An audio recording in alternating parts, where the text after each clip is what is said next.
کہ اس سے مراد یہ ہے کہ ہر وہ مسلمان باپ جو بیٹیوں والا ہے اس کو اپنی بیٹیوں کی تعلیم کا انتظام لازمی طور پہ کرنا چاہیے، اس کے لیے ناگزیر ہے، چونکہ جو آج کی بیٹیاں ہیں وہی تو کل کی مائیں ہوں گی۔ اگر آج نہیں پڑھائی جائیں گی تو کل کس طرح سے ان کی گود تعلیم کی آماجگاہ بن سکتی ہے۔ آج کل آپ کو معلوم ہوگا، مجھے حیدرآباد کے حوالے سے میں اتنی بات نہیں کرتا چونکہ حیدرآباد فرخندہ بنیاد کا معاملہ بالکل دوسرا ہے۔ یہ ہمارے ہاں آزاد ہندوستان میں مسلمانوں کی رہنساں کا شہر ہے۔ یہاں پر تقسیم کے ہولناک نتائج اور پولیس ایکشن کی بربادیوں کے باوجود جس طرح مسلمانوں نے کروٹ لی اور یہاں پر اپنے آپ کو دوبارہ ہر میدان میں جمانے کی کوشش کی، وہ غیر معمولی بات ہے۔ لیکن یہ آل انڈیا مسلم ایجوکیشنل سوسائٹی کی کانفرنس ہے، اس لیے مجھے یہ کہنے کی اجازت دیجیے کہ بعض علاقوں میں ایک نیا رجحان پچھلے چند سالوں میں سامنے آیا ہے۔ آج سے 10 سال پہلے جب بورڈ کے رزلٹ آتے تھے تو اردو اخباروں میں یہ بیانات آتے تھے، یہ کیا ہو رہا ہے کہ مسلمان لڑکے دوسری قوموں کے لڑکوں کے مقابلے پچھڑے جا رہے ہیں۔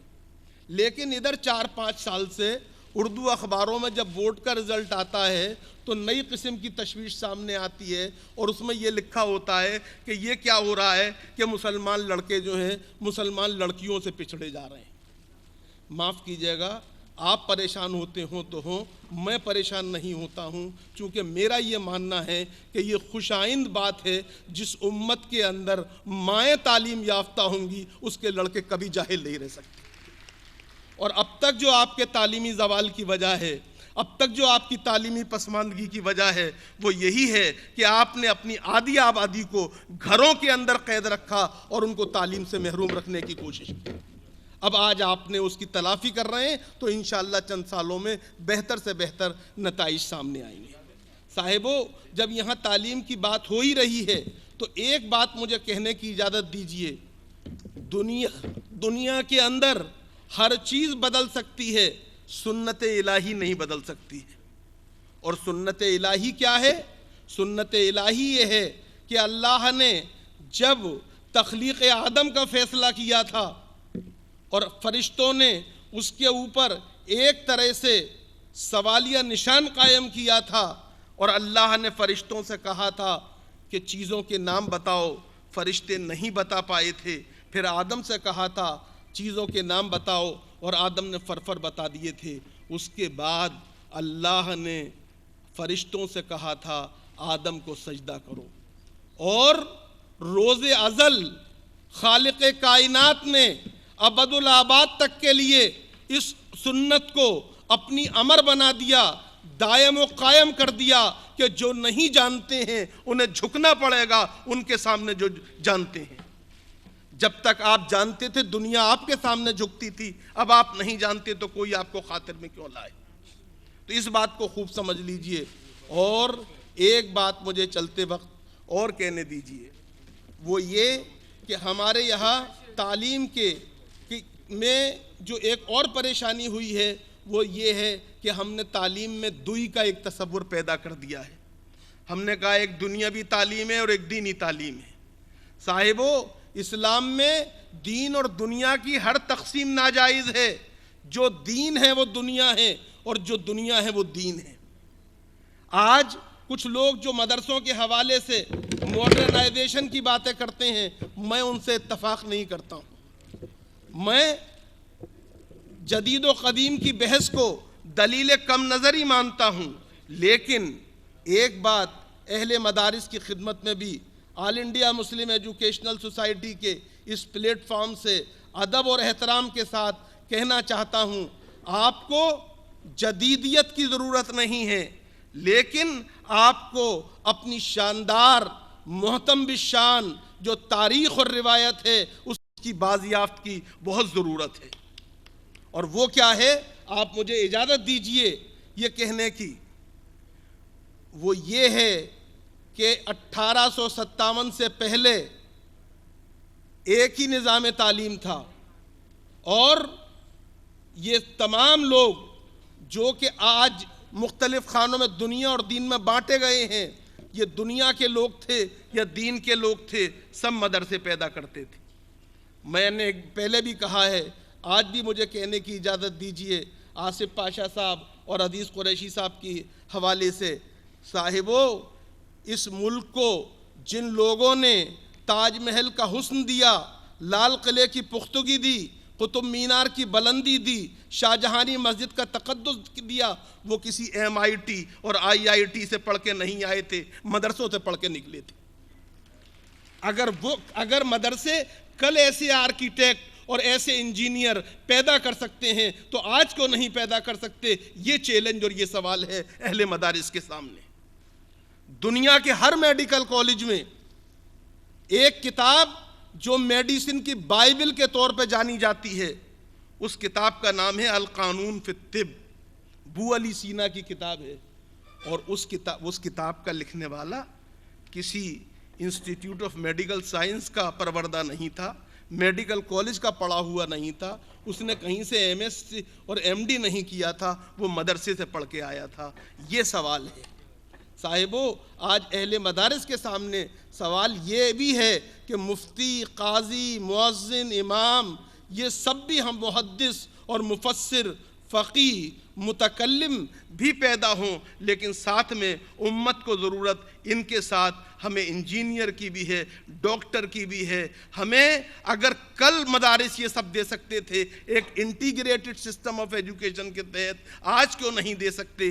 یہ سوال ہے جس پر کہ ہمیں غور کرنا چاہیے، اور امت کو ایک نئی شروعات کرنی چاہیے، اور اس شروعات کرنے کے لیے ہندوستان سے بہتر جگہ نہیں ہو سکتی، چونکہ یہ ملک شاہ ولی اللہ کا ملک ہے، یہ ملک جو ہے شاہ عبدالعزیز کا ملک ہے، یہ حجت الاسلام مولانا محمد قاسم نانوتوی کا ملک ہے، یہ امام احمد رضا خان فاضل بریلی کا ملک ہے۔ اگر اس ملک سے یہ پیغام جائے گا تو دنیا کے اندر ایک نئی بہار آئے گی۔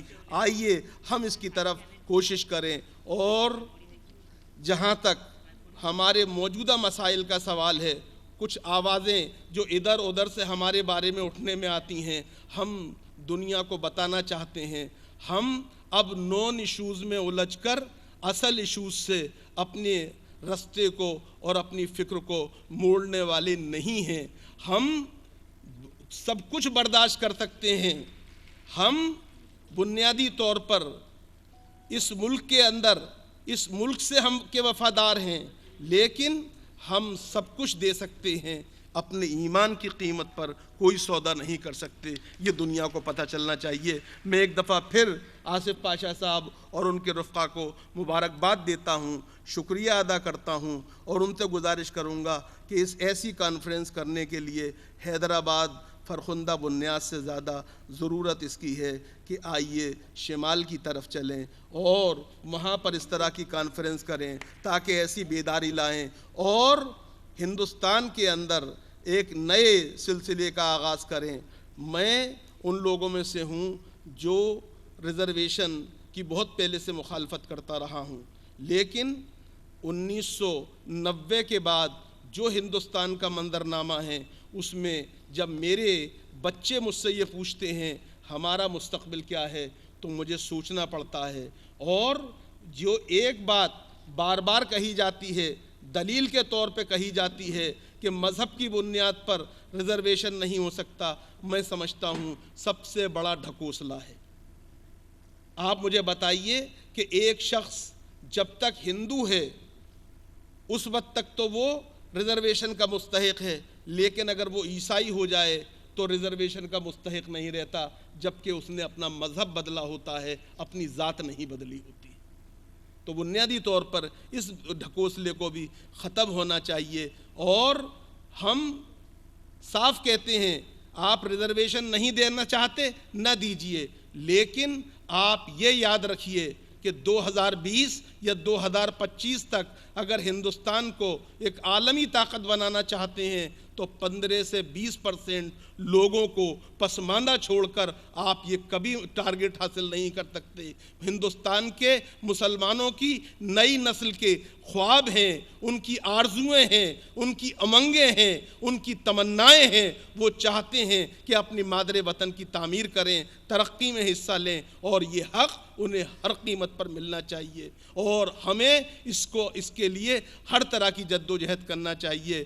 یاد رکھیے، یا تو خالی ہاتھوں کو کام دیجئے، ورنہ یاد رکھیے خالی ہاتھ شیطان کا ورکشاپ بن جاتے ہیں۔ بہت بہت شکریہ۔ ہمارے اختر الواسف صاحب،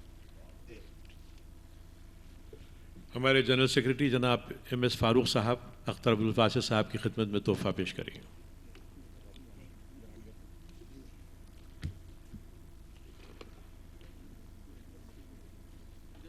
آل انڈیا مسلم ایجوکیشن سوسائٹی کے جنرل سیکرٹری جناب ٹیم پی امبی چمت سے میں خواہش کروں گا کہ وہ مخاطب کرمائیں۔ I request Dr. T.P. Imbi Chamat to kindly address the gathering. Mr. Imbi Chamat.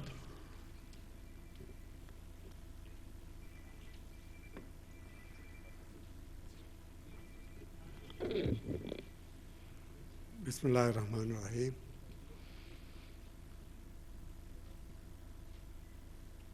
For those who are sitting on the dais and in front of me, I greet you and may Allah's blessing be on you.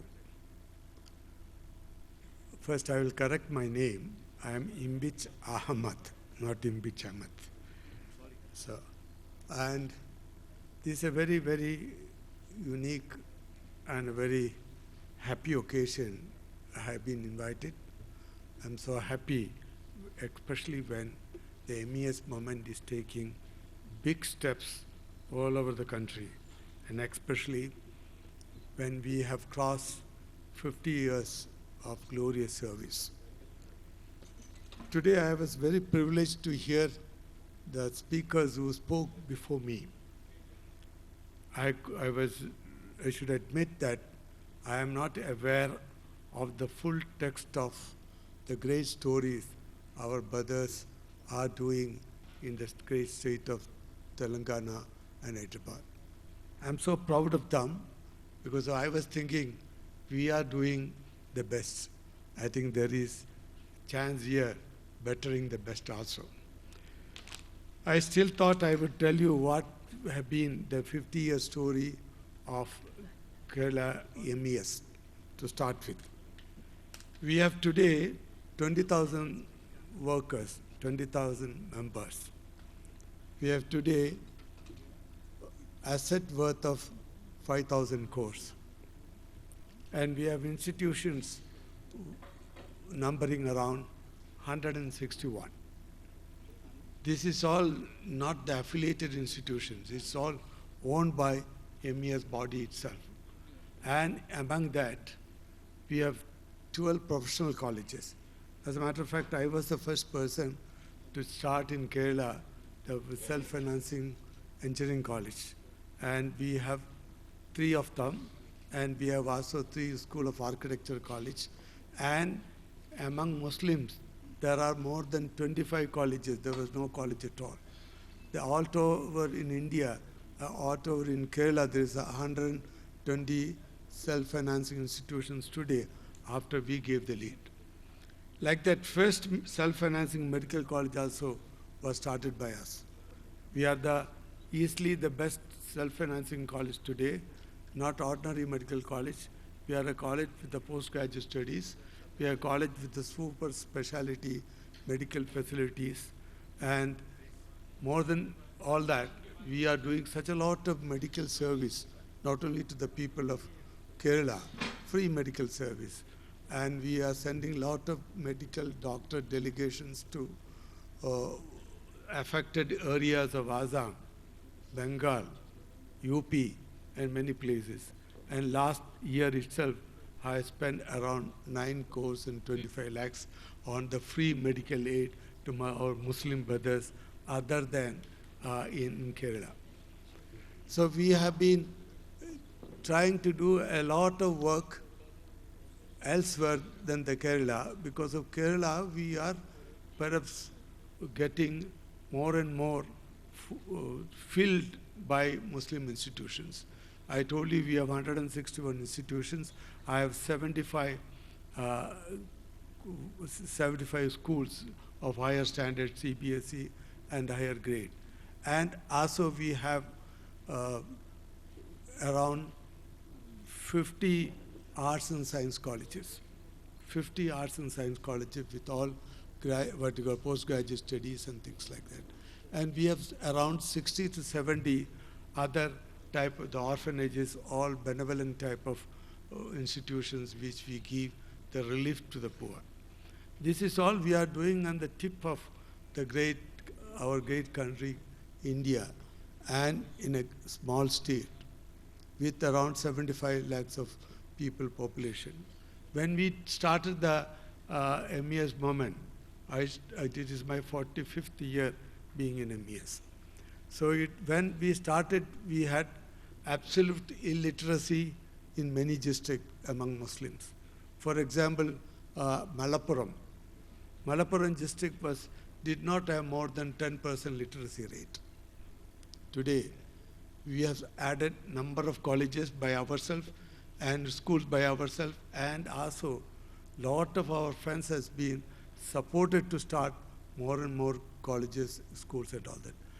Now, Malappuram is the best among the Kerala districts, 100% literacy. More than that, we have the first ranks of the many universities and the state level examinations. People are doubting our integrity even. That all happened because of search to Middle East countries, and we are earning money and this. So all our, in Kerala, we have found, we have done a great service to our Muslim brothers. And not only Muslim brothers, only around 50 or 55% only are Muslims. Among my employees of 20,000 employees, I have around 2 lakh of students population, of which there are a lot of service we do for the national, for the common people of other communities. So they will not say promoting minority rights or minority institution is only for minority. No. We are really stepping ahead to serve the nation, serve in many ways how the India as our great country should progress further and further. When we see that and all that, and there is, and I'm so happy to hear so many good things about Andhra Pradesh today. We have equally good things or almost good things in Tamil Nadu and Karnataka also. But the situation in the northern states are really poor.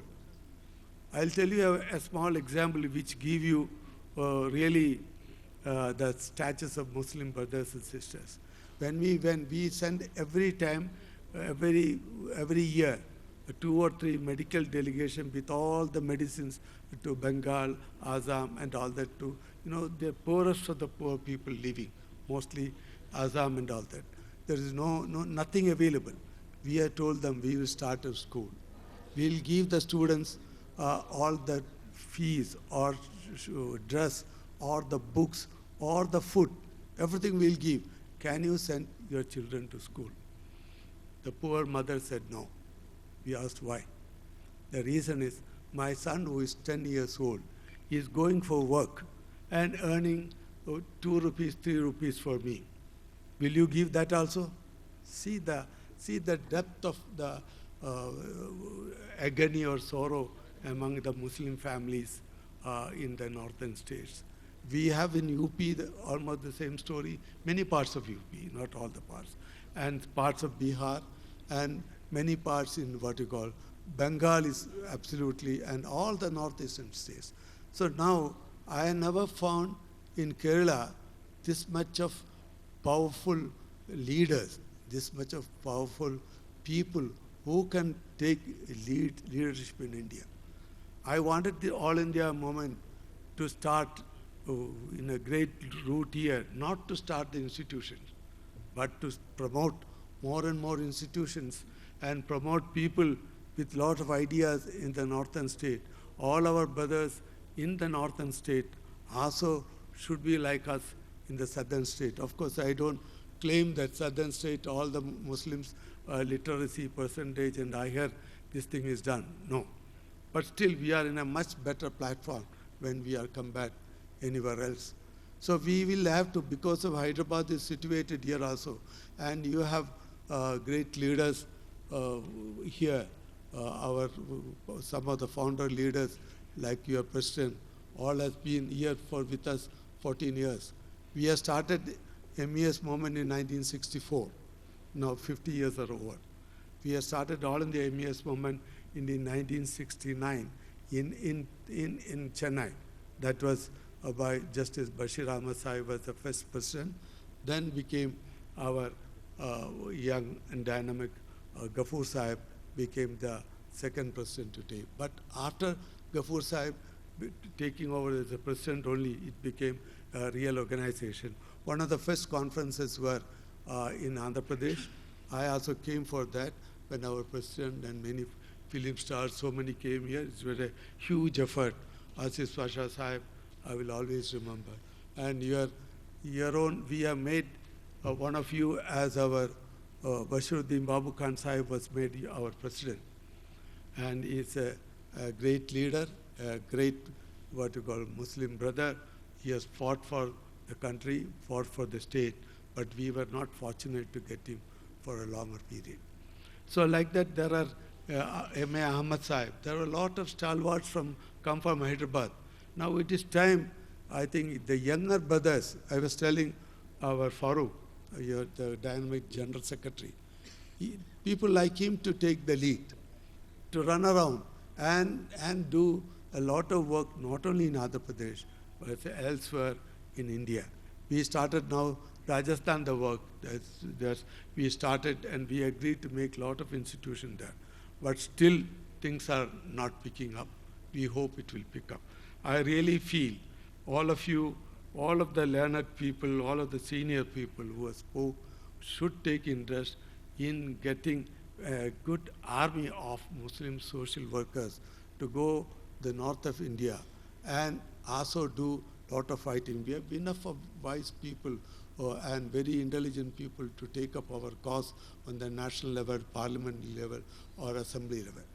Now we want to instigate or to promote our people to understand. When we went first in 1964 to the illiterate landlords of Malappuram, we asked for, we were giving 1 lakh scholarship was the target.